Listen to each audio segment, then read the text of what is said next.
My name is Dan Kahl. I'm an associate professor in community and leadership development at the University of Kentucky.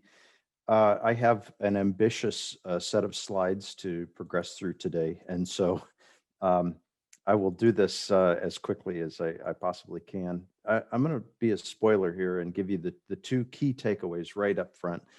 Number one is that I hope a key lesson from this session is that leadership programs can be planned to meet the priorities of the community. And what I've found, I'll tell some stories, is that the community leadership programs aren't always as purposeful or intentional to be able to design for an outcome as they could be. The second key takeaway is that leadership development can facilitate community development. They don't have to wait. You don't have to do one and then wait for the other to happen. You can actually do both at once. And yesterday, Anna Clark and her team from Northern Ireland gave a wonderful example of that. But what I want to talk about is really this idea of designing community leadership development programs.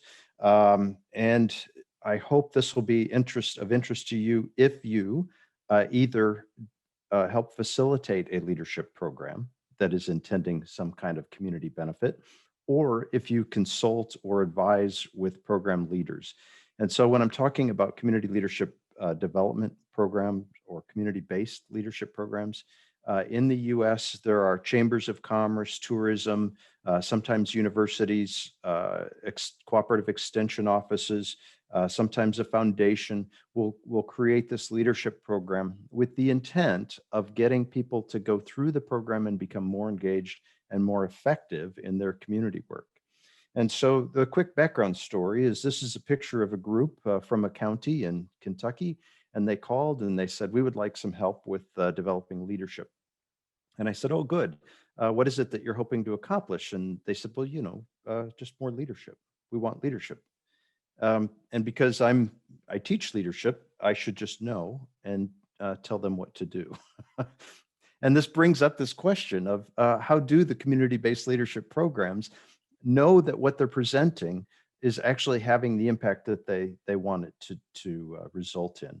How do they know the impacts of their leadership development? And if you work with leadership programs, you realize that many often will assume that if they can equip the person or participant that's going through the program, eventually at some point in their lives, they will reinvest that and take leadership and wonderful things will sprout. But unfortunately, I think that's a bit wishful, and I think we can do better.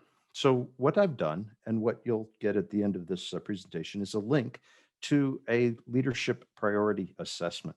And this is asking communities to, in the event, actually, let me back up and say, with the leadership program that asked me to just do leadership, the question that drove that conversation was, what do the people that come through the program want to accomplish? What do the businesses that send employees and give them time off and invest in their leadership development, what do they want out of it? What does the board that helps oversee and invest in this community leadership program, what do they want as an outcome of the leadership program? What do community leaders, government leaders, or others see as the benefits of this? So what we can define is really several levels of impact. There are individual skills, there are interpersonal or group building skills, there are benefits to organizations, and there are community level impacts that you might see from a community leadership program. And so what this tool is really asking stakeholders to say, what is it that you are prioritizing or wanting the most out of this leadership development program?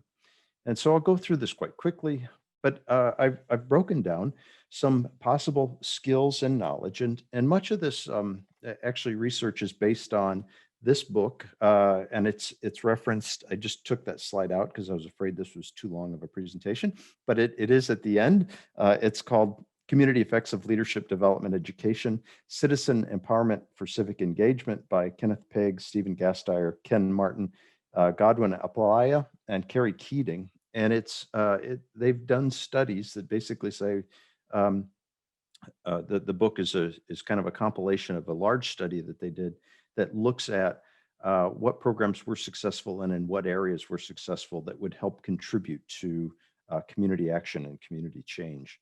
And so building off of that, we looked at some of the skills and knowledge that we might invest in for individual participants that are going through the program. And in each of these, there are ways, once you start to define this whole leadership, that you could actually measure through a pre and post or through other kinds of assessment if there has been a gain or an increase in skills or knowledge about these areas. We also looked at interpersonal skills. So what would it take, or what kinds of skills or knowledge information help people work more effectively together? Group building, group decision making, facilitating meetings, conflict resolution, etc. We looked at defining skills at an organizational level. As an organization, sending a participant through a program, are there kind of goals that you would have from that? Do you want them to expand their networks? Do you want higher visibility for your organization? Do you want increased cross collaboration skills between businesses or organizations within the community? What are those outcomes that you're hoping? And can we start to include that or focus on that within a leadership development program? And finally, and I know I'm going through this quickly, but you'll be able to go back and look at it. Are there skills, knowledge, or attributes that will help move or create community level change? And so some of these are listed.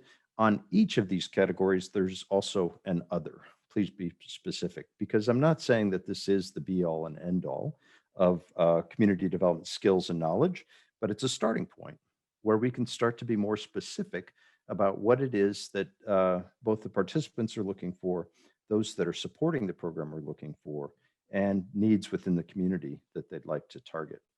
And so this isn't a check all. This is actually a prioritized list. And so they have to identify which ones of these skills or sets of these skills would they see as priority. And what that allows you to do is redesign or tweak or emphasize differently your leadership program so that you can develop those skills and knowledge that are both measurable and not just say, are you better at leading now? And still no one has defined leadership. You can actually break it down and see some of those attributes or skill sets that contribute to more effective confidence and competence in leading community change, as well as you have that really connection with those priorities of what's going on within the community and what do those people within the community want out of this.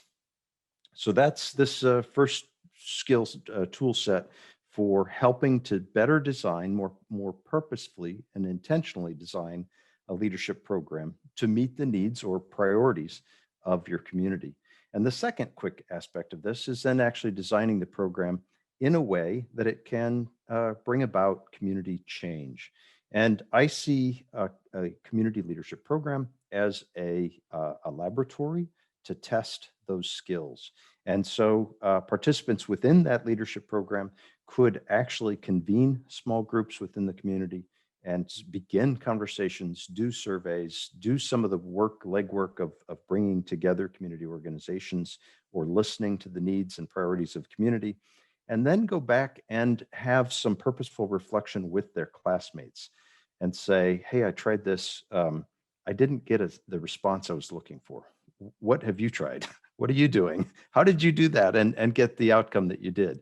So that the leadership experience becomes not only an applied leadership experience, but also a kind of a conduit or facilitator of meeting, convening, and creating change within the community. And so some quick examples are you can put together diverse stakeholders on an issue as an exploratory group to see how that issue affects others within and across the community. You could invite a team of neighbors within a neighborhood to gather to build social cohesion and say, if this is our goal, how do we do that? What kinds of things might we need to have happen during this gathering rather than just serve hot dogs in America, right? And everybody loves each other. How do we do that so that we can bring meaningful change? And again, these are just some ideas of engaging members of that team into designing a more effective community leadership program. This is the resource references that I was citing. And so this will be a completed part of this. The tool, if you are interested, I've done some work around aligning leadership programs with community development outcomes, as well as that priorities assessment that is listed here. You can link to it. And this is my contact information moving forward if anybody would like to contact me. Thank you.